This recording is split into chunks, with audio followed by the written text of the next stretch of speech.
Is this a waterfall location or what? No, we're not in Hawaii. We're in the natural state, of course. Triple Falls. It's in the upper portion of the Buffalo National River, not too far from Jasper. And this is where we begin this week's show. Why not? Awesome. And then we'll take you to Lincoln Lake in the northwest part of the state, which is a primo mountain biking and rock climbing area. And then we'll close it out in the middle portion of the Buffalo National River near the Tyler Bend Visitor Center.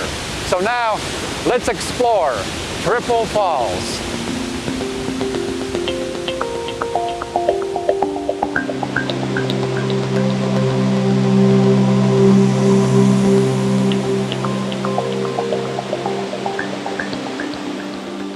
This waterfall location is very easy to get to. Go west on Highway 74, 5 miles from Jasper to Mount Sherman. Turn right at the Kyle's Landing sign. After about a mile, you'll veer right at the fork, which will take you down towards Camp Orr. Park across from the falls sign.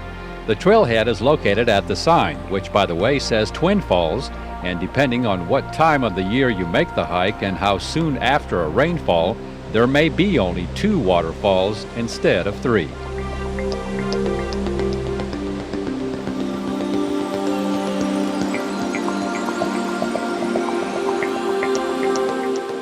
This particular day, Kathy Holt and her son Oliver were making the hike to the falls, and we tagged along.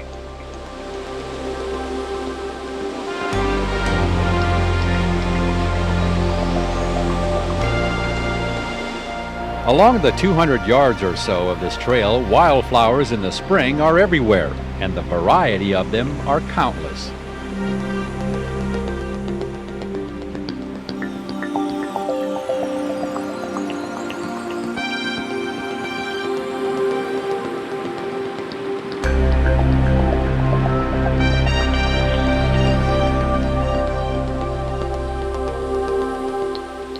So how is it that there are 3 falls at this location? Well, the 2 on the left are fed by a spring, and the one on the right is the result of a creek. So the blend of all 3 is indeed a sight to behold.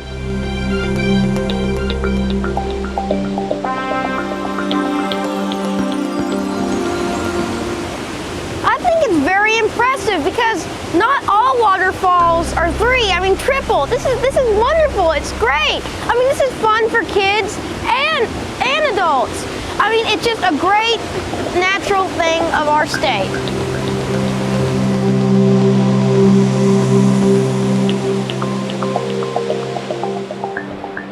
Doug Kuntz of Fayetteville came with his grandkids as well this day. I actually hike a lot, the Buffalo River Trail, the Ozark Trail. In fact, my hiking buddies are down at KTEJ and they messed up because this is the prettiest I've ever seen Twin Falls. I've been coming to Camp Orr since I was a Boy Scout leader, and we decided to go look at waterfalls today because it rained so much last night. And we're going to do some more. Actually, my friends have all the waterfalls GPSed, and this one's so easy to come to. I've been to Twin Falls because it's 2 falls, and there's 3 today, and the one on the left up there is rarely moving at all. And I was here last year after the big floods, and that cedar tree up there was straight out, but it wasn't running like it is today. I mean, you don't need to go anywhere but stay in Arkansas if you want to see something that's absolutely beautiful. My son today didn't go hiking. He's down on the Buffalo in a single canoe going from Boxley to Kyle's Landing by himself. So we're a real outdoor family, and I just dearly love the Ozarks. And what you ought to do in the fall is when it starts getting cold and you don't have any bugs and you don't have any leaves, just start hiking up here. It's just beautiful. And once the leaves get out and the bad guys get out, you have to quit hiking, but you'll never have a better day than today. It's just absolutely great.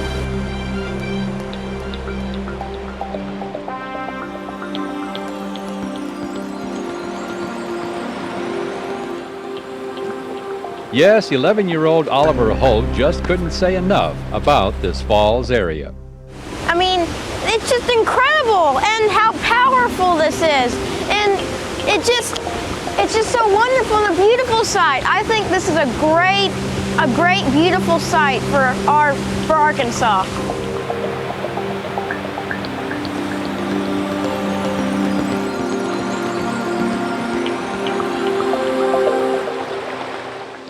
So whether you happen to catch these falls when all three are running or just two, Twin Falls or Triple Falls is an incredible sight in the upper portion of the Buffalo National River.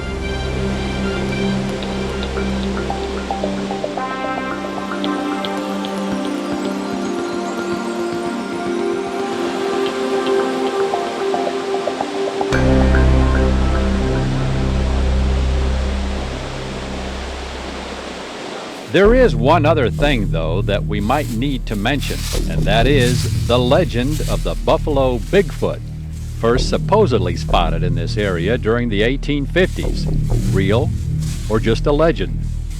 Really hasn't been proven one way or the other, but still, might want to keep an eye out nonetheless.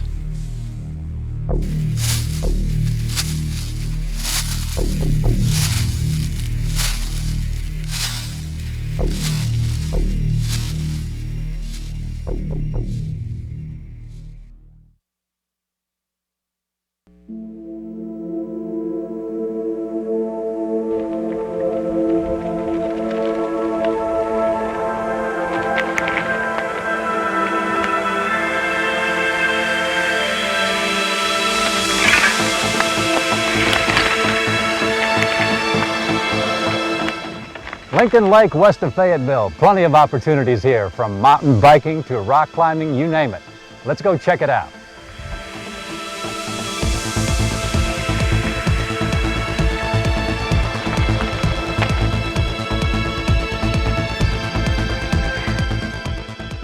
"90-acre Lincoln Lake is located north of the town of Lincoln near Fayetteville off County Road 669.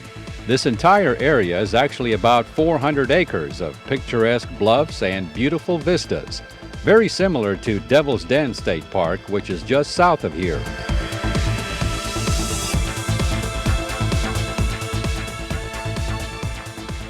A lot of people call it the Baby Devil's Den. It's got a lot of bluff lines. The entire lake's lined with bluffs, and we have eagles here in the wintertime, and you can see them anytime you come out in the winter. You'll see the eagles. They're very beautiful. A lot of nice overlooks you can see the entire lake from.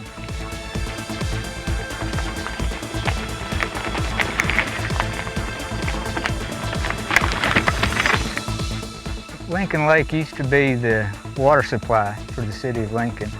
They get the water out of Beaver Lake now. So we had 400 acres out here in a 90-acre lake it's just been sitting here. People have been using it. The lake was built in the early 60s, and people have been using it for just whatever purpose. However, it has always been the city of Lincoln's property, and I moved here 3 years ago, and I had heard that Doug Hutchins, he's one of the city aldermen, decided to turn this into a city park. He got with the rest of the city council and they all approved it. So he had been working on it when I came. I offered him my services, and he pretty well turned the trails over to us. We've got about 7 miles of mountain biking and hiking trails now. It's a beautiful place to ride bicycles, geocaching, rock climbing, as you know, fishing, hiking. It's just a wonderful area. My main priority, what I'm trying to do here is make this a family-friendly area, keep the trails clean, keep illegal activity off of them, and just make it a good, fun place for people to bring their families.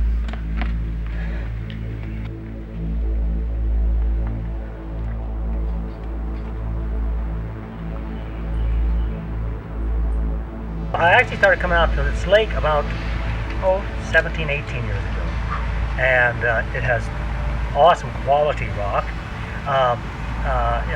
Rock is not necessarily a rock, and so on and so forth.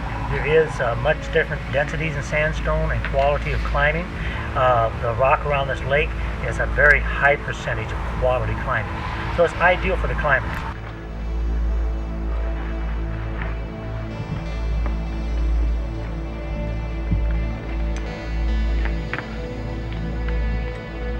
And climbing with the basic training couldn't be safer. I mean, literally, I've taken engineering and physics in college, and I really respect dynamics. And I'm more afraid of skateboards, fast-moving baseballs, things like that I can't control that may take the top of my head off or break my ankle. Climbing is a much more static sport. It's more thinking. It's much more like ballet. It's more like a dance. And it's very, very, most of the kids that are deeply involved in climbing are extreme healthy specimens as far as physically, they're tight. But judging by you, you said it was approaching 65, I'll say. Well, I've turned my latest landmark. I've been telling everybody, at my age, you don't get many corners to go around that are good. I've got a permanent fishing license now. So that's my latest bragging. And I'm also a great grandfather.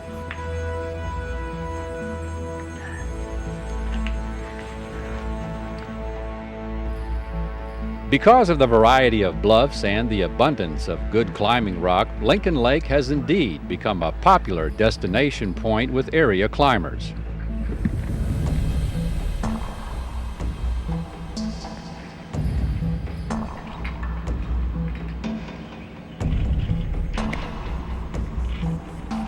As a senior at the U of A, I started climbing sophomore year, I guess. So I've had about 3 years to kind of explore, and some really good climbing out here. It's nice because it's like 30-45 minute drive away from school, so you don't have to go to a gym or anything. You can just come out here, and it's just beautiful to get away. So, and then also there's other opportunities all over Northwest Arkansas. There's lots of outdoor climbing. There's Horseshoe Canyon Ranch, and there's Cave Creek, and it's really fun just to get away. So, and it's not that far. This whole section of the state is kind of a rock climber's mecca here. Mm-hmm. It is. It's awesome. It's a perfect opportunity.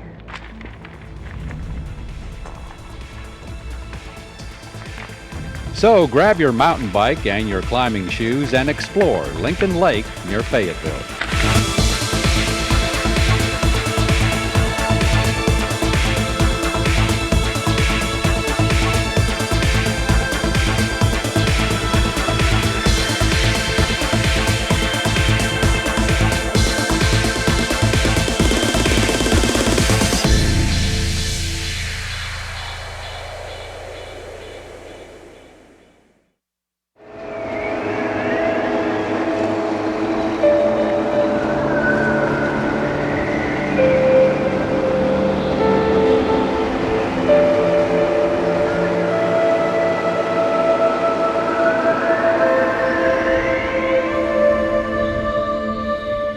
The Buffalo National River, America's first national river, and Arkansas, the natural state, can rightfully lay claim to it. Its beauty is unsurpassed. You see, this river remains the same as early explorers first saw it several hundred years ago. Come along with us and we'll show you why the Buffalo is first and foremost America's river.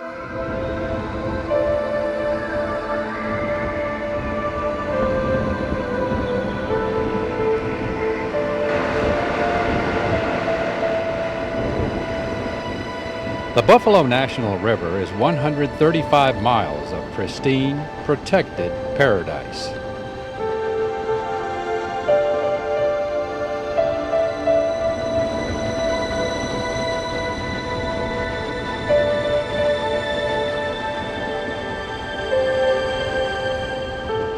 Designated by Congress in 1972 as America's first national river, it's one of the few remaining pure, free-flowing streams which has not been significantly altered by industry or man in the lower 48 states.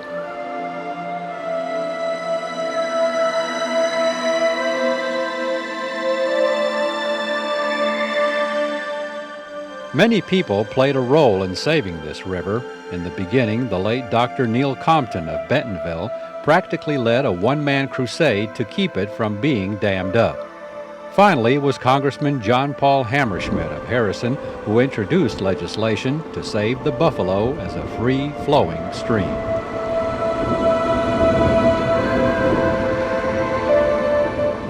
I had to try, after I decided that I wanted to leave the Buffalo a free-flowing stream, then I had to develop a political base for that. that were stronger than the opponents of that idea.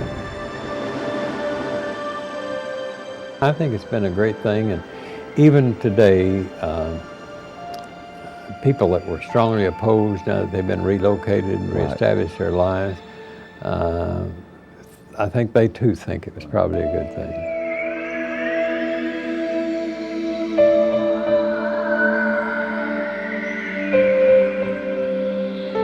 We're blessed to have something like this. That's been a big part of my life since I was a little kid. I fished on it and learned how to canoe on it and learned all the different types of, hiking and nature, the wildlife, and I was pretty fortunate. I was a Boy Scout growing up, so I spent a lot of time around Camp Orr in the upper part of the river. We're in the middle section here. This is Skull Bluff. I've been fortunate to be here as long as I have. I really don't know what it'd be like to live without it, so it's hard for me to really tell you much of an opinion because I've never had to live without something like this. I've been blessed, I would say that.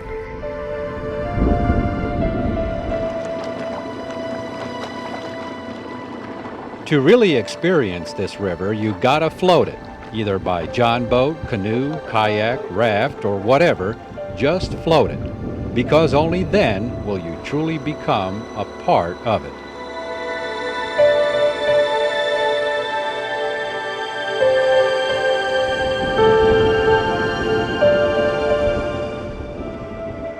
This particular day, upon the recommendation of our outfitter, we opted to get around in a john boat to cover more scenic miles in a shorter period of time.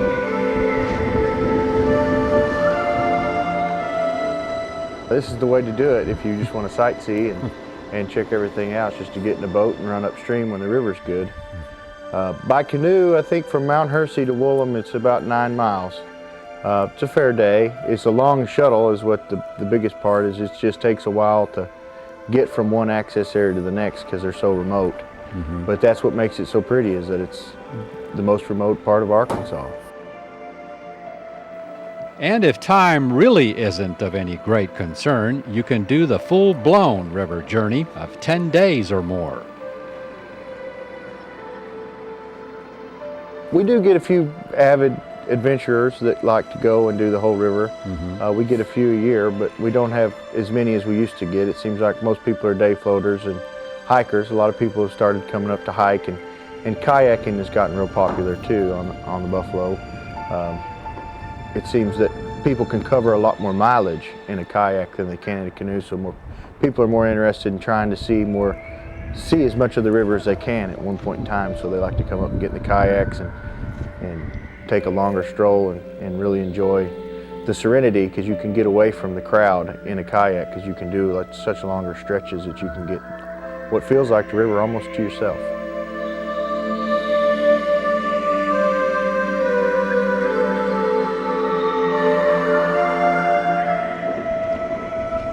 Whatever you decide on, it's a wise choice to get with one of the river outfitters, especially if you've never been on the river before. Many of them grew up on this river like Ben Milburn and know it like the back of their hand.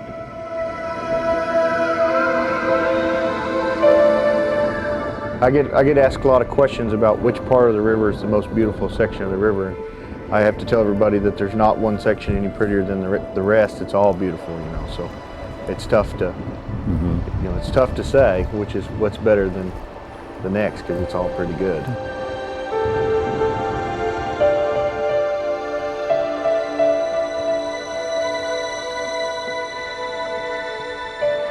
I've had guys from Louisiana come up, and they're used to muddy rivers, and they think the river's a lot shallower than it is. I've seen them step off in 4 or 5 foot deep holes of water thinking that it's ankle deep, and go for a swim, that's pretty amusing when you see somebody do that. But everybody has about the same, they all have about the same response, that they're amazed at how pretty the river is, and they all want to come back and see more of it, because you can't ever get enough of it. I've lived here my entire life and still haven't got too much of it.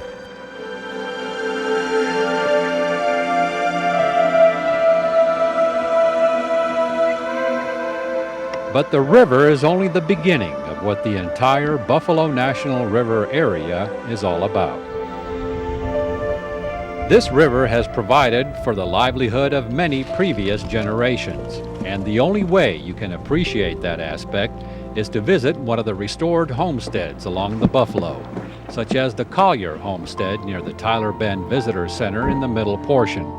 The Colliers came here from Kentucky during the early 1930s. Theirs was a subsistence farm, as many were back then. It was a hard living, but to them a good living. Behind the homestead, a quarter-mile long trail will lead you to two spectacular overlooks of the river.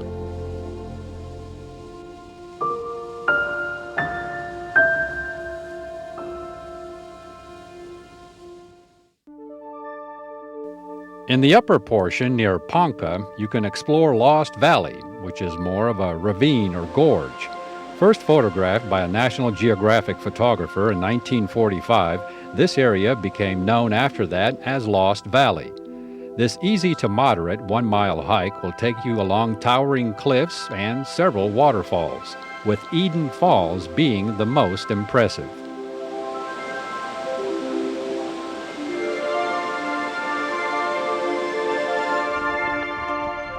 There's also Cobb Cave, which is a large Native American bluff shelter.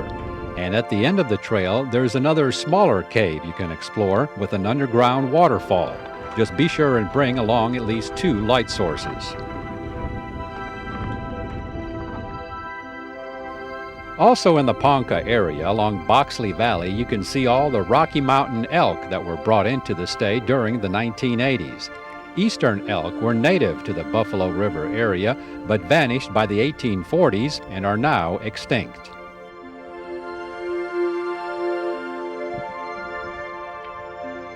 Probably the most rugged and difficult area to get through, and the most treacherous if you're not careful or prepared, is along Indian Creek Canyon south of Kyle's Landing. The 5-mile or so trail, if you can follow it, will take you into some of the most untouched wilderness in this section of the country, but it is recommended for experienced hikers only. There are waterfalls galore throughout this region, with unique rock formations such as the Eye of the Needle.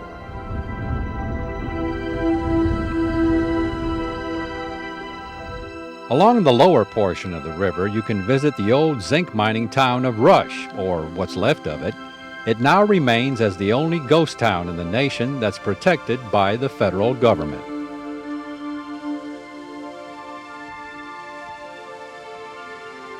For the most awesome and most spectacular scenery along the Buffalo, there are 2 areas in the upper portion of the river that are a must-see.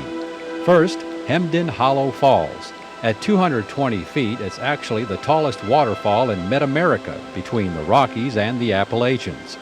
There's a 2.5-mile trail that leads to it, very strenuous though, so the easiest would be to float the river and then take another trail from the river, which is only about a 30-minute hike.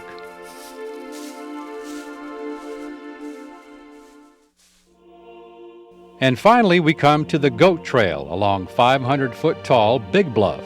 The scenery here will just literally take your breath away as you hike along a trail that goats did indeed use years ago from a nearby homestead. Taking in the sights here, you quickly begin to realize why it was so extremely important to save the Buffalo River region for future generations.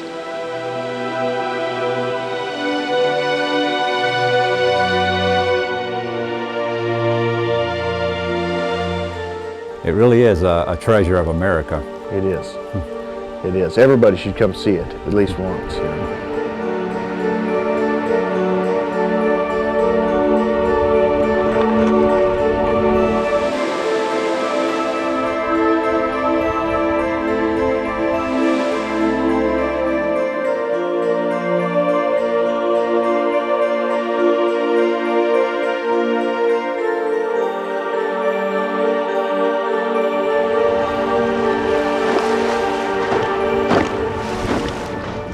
So you owe it to yourself to explore what many other states only wish they had, a national river. Please don't pass up the opportunity for an incredible journey back to frontier America on the Buffalo National River. And for more on this destination, plus many of our others, and to view our maps, or to order a copy of an episode, visit our website, aetn.org/exploringarkansas. And we'll see you again the next time for another exciting adventure on Exploring Arkansas.